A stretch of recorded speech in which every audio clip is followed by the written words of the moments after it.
restrictions, closure of borders, schools, and all of those things. His Excellency the President announced that we are maintaining all of those. Again, that one has not been reduced. Item number 3, testing.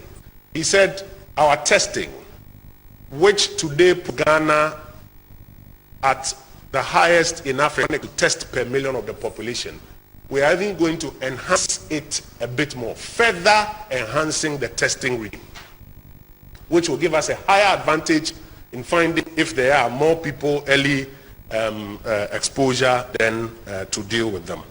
And then on the final subject of restrictions, or lockdown as they call it, he said while in Accra and Kumasi, those were being lifted because the objective had been achieved. The objective of giving them the opportunity to go out and test had been achieved. Now, dealing with the hotspots and the other districts across the country, they have an eye on areas where if it becomes necessary that there's a lockdown, they would impose a lockdown and curfew in those particular hotspots or districts, as you may call it. Therefore, the narrative or the view by some that we have lowered our response is incorrect. As we have gone through and tried to demonstrate, you notice that many of the instances we've either maintained it or we have enhanced it. And the President's advisor on health, Dr. Anthony Nsiasari, has clarified reports that Ghana will have 3 million infections with 15,000 deaths before the virus hits its peak. He said this was the WHO's hypothesis, which does not apply to Ghana's situation. It's not true that Ghana will have 3 million people infected before we reach the peak. It's true. We will never see that. Because as we speak now, as Dr. Abuaji said, the number of deaths in the country is 9. 9 deaths. If you calculate it according to the percentage of people who have been infected, it's 0.7%. So it's nowhere near the 5%. If you look at the number of tests that we have done so far, we have 1,154 positivity, which comes about 1.5% positivity people that have been tested. And if you look at even the negative rate, it's about 98.5%. So we are not getting near, or will never get near the WHO hypothesis. But as we speak now, there are a lot of people who are doing modeling. There are different modelings coming out. Worst case scenario, if you do this, if you do that. But the modeling is not even static. It's dynamic, according to the data that we see every time. So at the end, Ghana have a model for this COVID-19. And I can also assure you that when we look all what the measures that government has put forward, and everybody stay at home when he doesn't have to go out, there will be no much problem. But that's not it that we are out of the doom. President Akufo-Addo says decisions taken in this difficult time are to protect all in the country. Nana Akufo-Addo said some choices may be uncomfortable, but in the best interest of all. When he met with Muslim leaders at the Jubilee House, the president expressed regret that the holy month of Ramadan, which begins this week, cannot be observed as has been the tradition. After the lifting of the partial coronavirus lockdown, the ban on social gatherings remains in effect. This means religious activities are on hold for now. Muslims this week are to begin recalling the glorious practices every Muslim follows in the blessed month ahead of the Ramadan. And this requires the gathering in the mosques for special daily prayers before the climax of the Eid. With this religious exercise in mind, the president invited the Muslim leaders to the Jubilee House. The Muslim community says they plan to employ the use of technology to enable them observe the spiritual exercise of the Ramadan and probably the Eid celebrations. One of the things we thought strategically would be helpful is to have the Chief Imam's Tafsir live broadcast from 12 o'clock to 1 each day of the Ramadan. I think it will be something of joy to many of the Muslims. It will make them also feel that what they missed, they would have missed. They are getting it in one way or the other. It's just a request for consideration. And for me, it is strategic because it will also offer us opportunity to continue the education, i.e. on continuous washing of our hands, avoiding assemblies that will aid the transmission of the disease, issues of sanitation, which we still need to make it part and parcel of our lives, even with or without COVID-19. Sanitation is something that is part of our life, both Christian and Muslim. President Akufo-Addo asked the Muslim community to bear with the situation and the necessary decisions he took in this trying period. When you're put in a position of leadership and you have a situation, you're confronted with a situation, you have a choice. Either to fall back and look up and say, oh God, what can I do? Or you stand up like a man and try and act to protect the people who have been put in your care. And I chose the latter, that I would do what I thought was right to protect the people of Ghana. But one of the things that has fortified me is the support that I've received both from the people of Ghana and especially by the religious leaders of our country, both Christian and Muslim. And I brought you here today, first of all, to thank you very much for your understanding and for the support that you have given me and my government over these difficult decisions that we had to take. As we put in the measures to try to contain the virus, we cannot also overlook what lies ahead of us. Ghana will not always be in this situation. That cannot be the case. We cannot be in this situation forever. We have to come out of the situation. And therefore we have also to start planning for the future and looking at the things that we need to do when we come out of this to be able to bring our lives back to normalcy. On Tuesday, the president similarly interacted with the Christian leaders in the country. This is also the second time the president is meeting with the Muslim leadership since the outbreak of the coronavirus. Membership of the National House of Chiefs has lauded a bold decision by President Akufo-Addo to ensure that Ghana does not record high cases of COVID-19. At a meeting with the president at the Jubilee House, President of the National House of Chiefs, Toby Afede, said the lockdown, among other enforced strategies, are for the good of the country.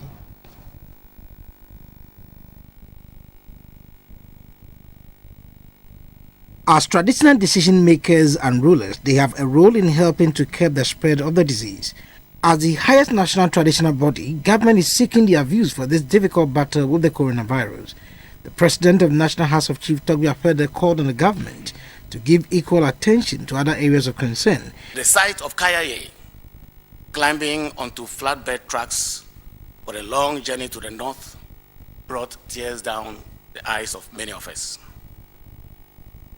These are people who have performed great service, but earned so little and have been unable to afford the rent, and so have been virtually homeless.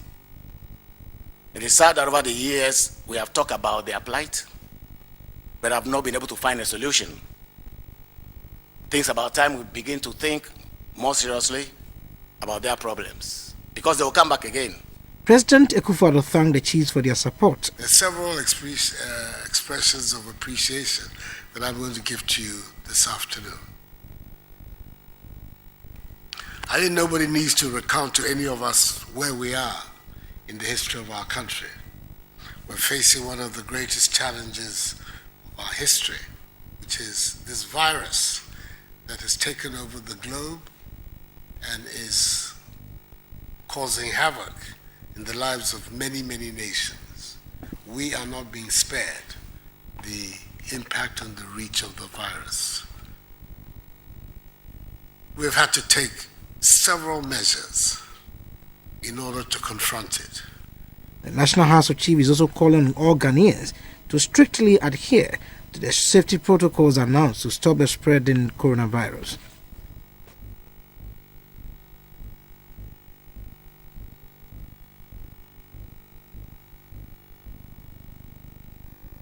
Ghana is stepping up the face of treating and managing infectious diseases thanks to the COVID-19 Private Trust Fund putting up a 100-bed capacity infectious disease treatment center at Ga East in the Greater Accra region. First of its kind, the facility, post-COVID-19, will administer first-class medical care to patients. GBC News has visited the center. Guilty calls and a combined team of military and civilians are responding swiftly to the national crisis of COVID-19 to put up a 100-bed capacity infectious disease treatment center, all within 6 weeks. So, the team works 24/7, operating 2 shifts, morning and evening.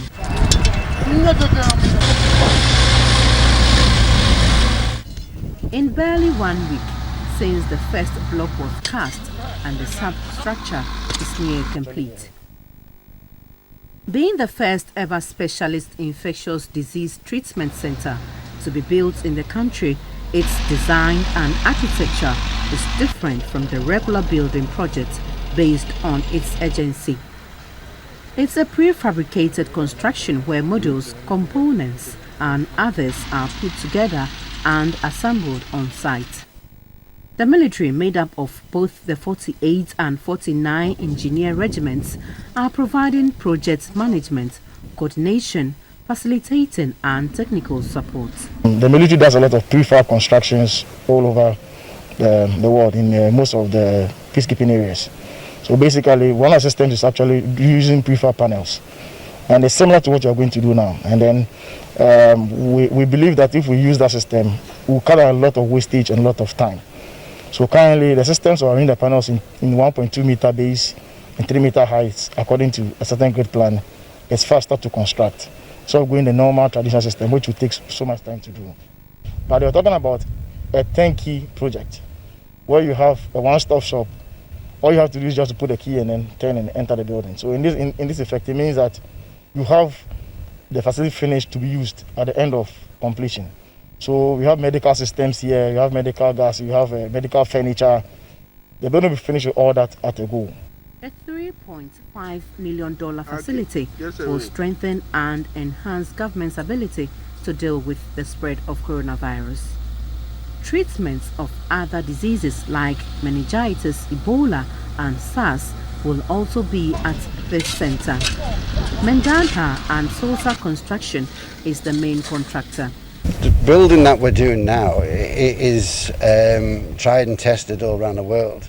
I mean, maybe it's not been seen in Ghana or parts of Africa, but it is a solid wall. You've got a concrete base, so and a different roof structure. So it's there. It's not a temporary building. It's there for good kind of thing.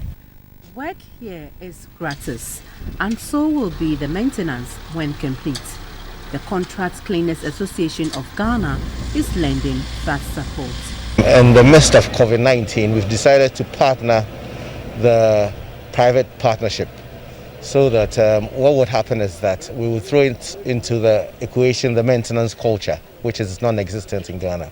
We'll be doing the cleaning, we'll be doing the disinfection, we'll be doing fumigation services. The COVID-19 Private Trust Fund is an initiative of 10 individuals and will replicate the success story of infectious disease treatment center in other regions. Ghana doesn't need isolation centers as at yet. It needs facilities for treatment. And Ghana currently hasn't got any infectious disease treatment center or infectious disease isolation and treatment center. So we found it as a very critical intervention to deploy in this fight against COVID-19. In the days ahead, week 2 will see the fixing of panels, while the roofing should be complete in the 3rd week. Servicing and finishing is for week 4 and 5 respectively. Then handing over and commissioning for use in the 6th week. For GBC News, Clara Mlano reporting. Moving up north, 7 suspected Guineans who are in quarantine at a guest house in Tamale have threatened to leave their isolation center. 6 out of the number have tested negative on 2 occasions, and according to them, they do not understand why they are still being kept at the guest house. Northern Region correspondent Mutala Isa has an update on this developing story. So the demonstrations, according to the residents around here, started last night when the Guineans started shouting and screaming and demanding that Ghanaian authorities repatriate them back to their home country, that they are fed up living in quarantine and that they cannot continue to live here even though they have done over 3 weeks in quarantine. Just this afternoon, we had news that the protests have started. We rushed to the guest house where they are kept, and we saw their bars virtually parked in front of the guest house, and they were screaming. Some of them were crying, speaking a local dialect, not Ghanaian. Some were speaking in French. There were a few who also spoke English and asked that they should just allow them to go home. According to them, they are feeding them all right. They are giving them their house in a guest house. They have water and other facilities. In fact, I'm told that they even have satellite television in there where they watch. Let me also indicate that health officials here have told that 6 of them have now treated of the coronavirus. A first test was conducted last week. It turned out to be negative. A second test to confirm that they have been treated has come in, and we are told that 6 of them have been tested negative and are treated now. They are free of the virus. Authorities, even though they are not willing to speak on tape, are concerned now about the closure of borders, and they are not certain what exactly they should do. As I speak, the Regional Security Council is in a meeting to determine the fate of these 7. Southeastwards to the Volta region, which has recorded 105 suspected cases of COVID-19 with 10 confirmed cases. 56 of these cases have also tested negative, while 45 test results are pending, with no deaths recorded in the region. In an interview with GBC News, the Volta Regional Deputy Director of the Ghana Health Service, Dr. Kwesi Jokoto, said over 350 contact tracing is currently ongoing in the region to help identify possible infections to stop the spread of the pandemic in the region. The Volta Regional Deputy Director of the Ghana Health Service, Dr. Kwesi Jokoto, spoke about some coordinated activities and measures in place to detect a case early, isolate and properly treat a patient. This is to ensure that the confirmed cases in the region do not spread further. Some of the measures include enhanced public education, we call that risk communication, and then social mobilization, training of the healthcare workers, and also provision of the personal protective equipment. A number of surveillance strategies have also been put in place from our usual surveillance that we do, which we call the passive case detection. And then the active case detection, where we are following up on all people who have traveled into the Volta region, especially from outside the country. We've also mounted roadblocks where we routinely screen people who come in. We've traced a number of contacts. Over 350 contacts have been reached and are being followed up on. And in addition to that, we are testing people who live within a certain perimeter of all the confirmed cases. As a result of the number of measures that we have put in place, we have so far picked 10 cases. Earlier on, we picked 6 cases, which were part of 77 people who were quarantined. Out of a total of 97 suspected cases with samples taken, 4 have turned out positive so far. And out of those 4, 2 are in Hohoi, and then 2 are in Ho. So all the cases are doing well. They are recovering, and then it is our hope that in the next 2 weeks, when we retest them 2 times and they are negative, we are going to go ahead and discharge them. Still at home in the Volta region, the Volta Regional Public Health Emergency Management Committee is to expand market spaces across the region. Deputy Director in charge of Public Health for the Volta Regional Health Directorate, Dr. Kwesi Jokoto, says this will address the non-adherence to the social distancing protocol. Mr. Jokoto was speaking to GBC News in the Volta region on a situational report of the coronavirus in the region and measures to stop its spread. Even though there is a temporary ban on one-off market days in the Volta region to reduce numbers, the social distancing protocol is not being achieved. The traders say this is partly because there is not enough space in the markets. In his 7th address to the nation on the coronavirus, President Akufo-Addo said the social distancing protocol remains in force across the country.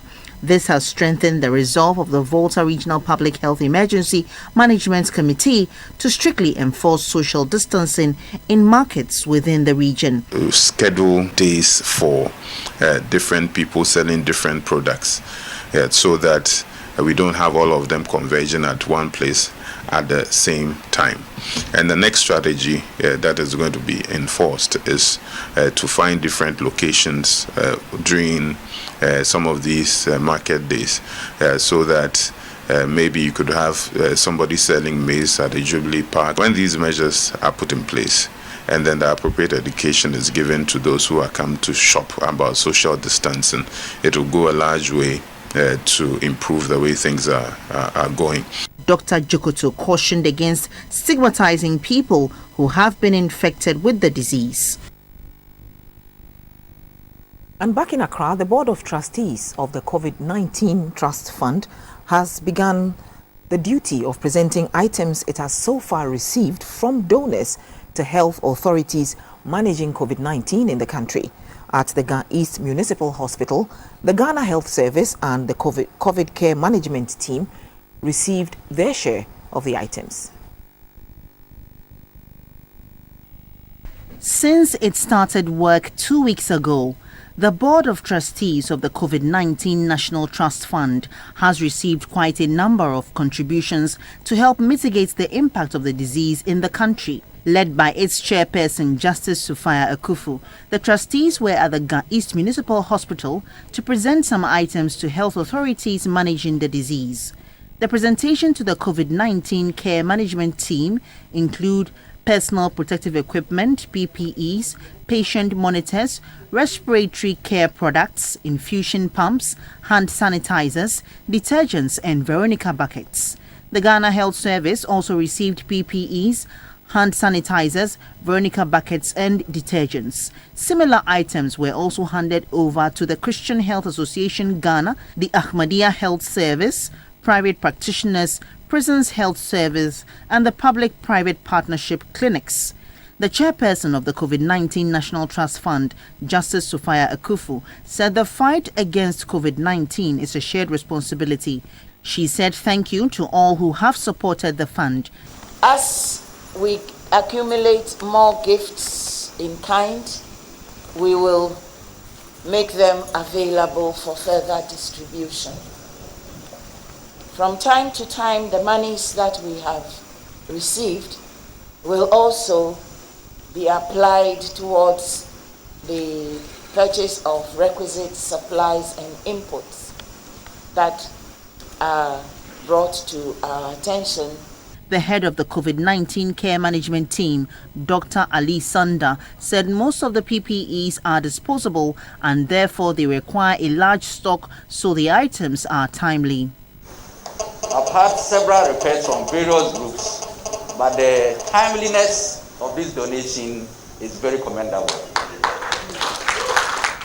The Board of Trustees also presented an ambulance to the health authorities for COVID-19 emergencies. The ambulance will be stationed at the Ghana East Municipal Hospital.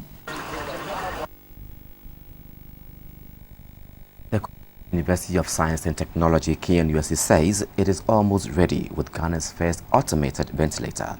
This is to assist patients with breathing difficulty, which is also the worst stage for victims of the deadly coronavirus.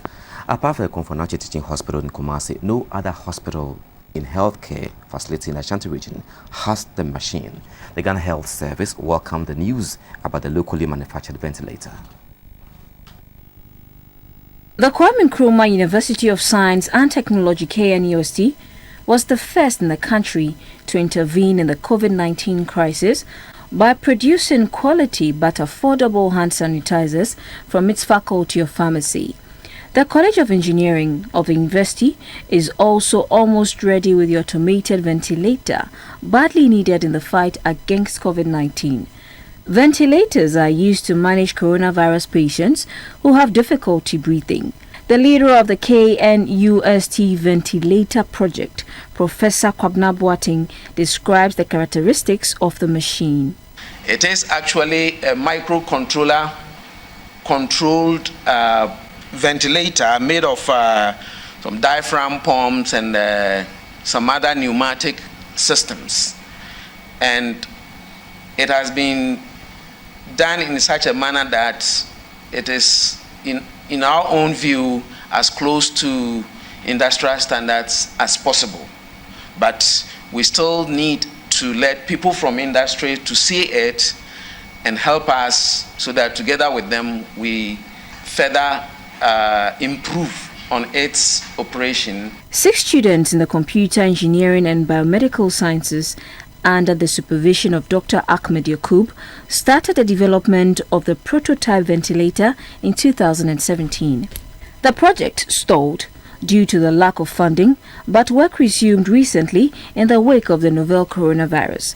Dr. Henry Nunu Mensah, a member of the new project team made up of faculty members, representatives from the Ghana Health Service Engineering Department, the Ghana Standards Authority, and industry, demonstrated how the ventilator works. And this outlet here is the outlet that we use to supply air to the patient. So it's connected to the inhalation tube, right? The provost of the College of Engineering of the KNUST, Professor Mark Adoma Samoa, explained further what necessitated the development of the ventilator, which is one of 5 key work-in-progress inventions at the college's incubation hub, its importance in Ghana's healthcare system, and why funds are urgently needed. There are a lot of people who are struggling to breathe out of ailment. However, the cost of ventilators, commercial ventilators, is very, very high, and very few people can afford them. So this effort is to find a way of producing these ventilators at a very low cost. And our aim is to make sure that every district hospital, every community hospital would have one of such ventilators to help the national effort in trying to solve basic health problems. The college has given the assurance that once funds are provided, the ventilator will be ready within 1 month. Now to Kintampo, where the health center is putting its house in order to become a COVID-19 testing center in the old Bono Ahafo area, which currently has to test samples in Accra and Kumasi. The executive director of the center, Dr. Kweku Poku-Asante, says they have the personnel and the laboratory space. What is required now is the provision of a qPCRO machine to test for the disease. John Sam Arthur has this report from the center in the Kintampo North Municipality of the Bono East region. The Kintampo Health Research Center is a well-established facility. It prides itself on emphasizing African solutions to African health challenges. Kintampo Health Research Center is one of the 3 field research centers of the Research and Development Division, RDD, of the Ghana Health Service, established in 1994. The KHRC, as it is called for short, and currently it is the institution which is closest to becoming a COVID-19 testing center in the Bono East region that could serve Ahafo and Bono regions as well, and end the need to travel all the way to Accra and Kumasi to test samples for COVID-19. Currently, the Ghana Health Service in the Bono East, Bono region and Ahafo regions relies on testing centers in Accra and Kumasi for the COVID-19 efforts. But the president has already stated that efforts are being made to ensure that every region have at least one testing center. Here in Bono East, the Kintampo Health Research Center is the closest to that institution. We are here today to find out how the efforts to make this place a COVID-19 testing center is going. So we are going to talk to the director of the center, Dr. Kweku Puku Asante, to tell us more. In terms of our preparedness for this current outbreak, which is COVID-19 outbreak, we have discussed with the leadership of the Ghana Health Service through our regional director of health services. I think the government is reacting to the current pandemic and had decided to put in place some of these machines at specific areas. That is, I believe, is ongoing, as was said by the president. In terms of cost, I cannot put a cost to it at this moment. We're looking at our leadership to provide us with one and to get the testing going. We are talking about a new illness, a new virus, and so we needed to have them trained to be able to understand the protocols that are required for testing of COVID-19. So in terms of the human capacity, we have the human capacity available that is trained. What is left is to have the machine that is required to test for COVID-19, and this is what we refer to as a qPCR machine. All other equipments are available. The space is available.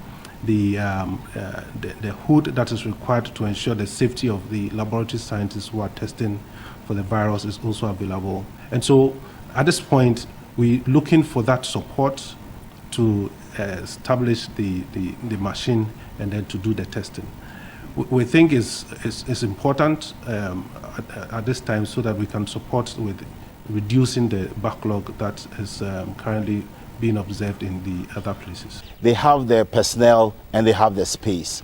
What is left now is that vital equipment called the OPCR, and they are hoping that the authorities, the powers that be, will ensure that they have it in no time to be able to start testing for COVID-19 and bring relief to the KCCR, Noguchi, and the Public Reference Laboratory in Accra. For GBC News, John Samantha reporting. Some market women at Kaswa in the Central Region are blaming the MCA, Mr. Michael Isuma Mensah, for the overcrowding in their markets. According to them, the MCA announced that they could go back to their original markets when the partial lockdown was lifted. GBC News went around some markets in Kaswa to observe the social distancing as directed. A report by Hagar Ozu. Every Tuesday is a market day in Kaswa.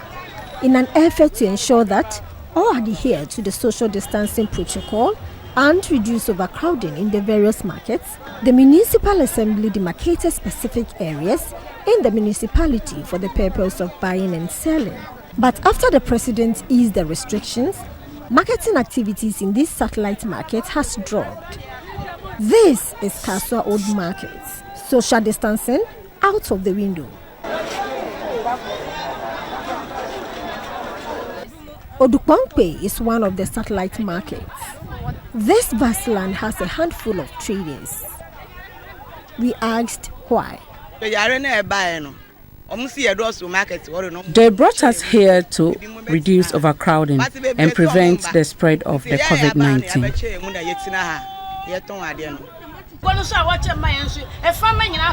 Most of the women here have gone back to the main market to trade.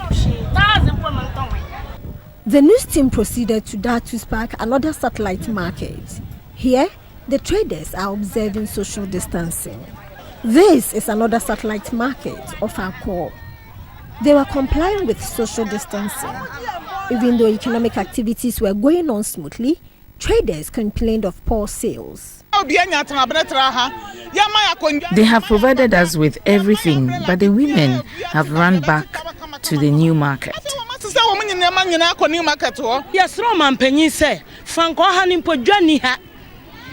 I'm appealing to the government to provide us with marketplace since Ofako has no market center.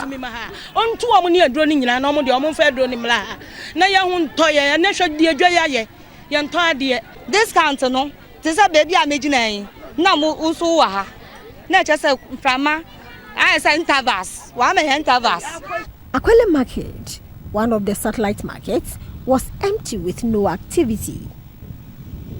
But the Kaswa New Market was bustling with activity and no regard for social distancing. Just a few Veronica buckets, soap, tissue paper and sanitizers at the market. The drivers, though, were adhering to the few passenger rule. Everything is back to normal with not much precaution against the coronavirus.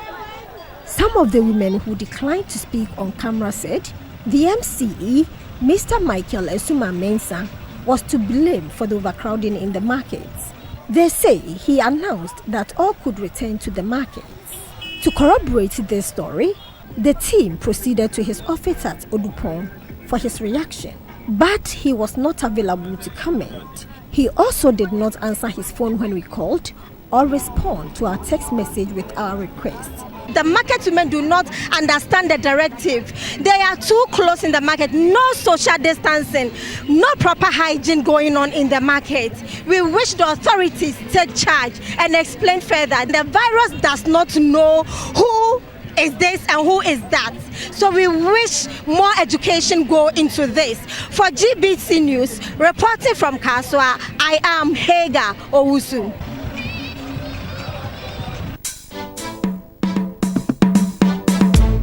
It's GTP, the name behind authentic and original Ghanaian textile prints, and West Africa's leading print and textile brand. Step out in style in any GTP fabric. Classy, head-turning, elegant, snazzy. GBC newscasters are clothed by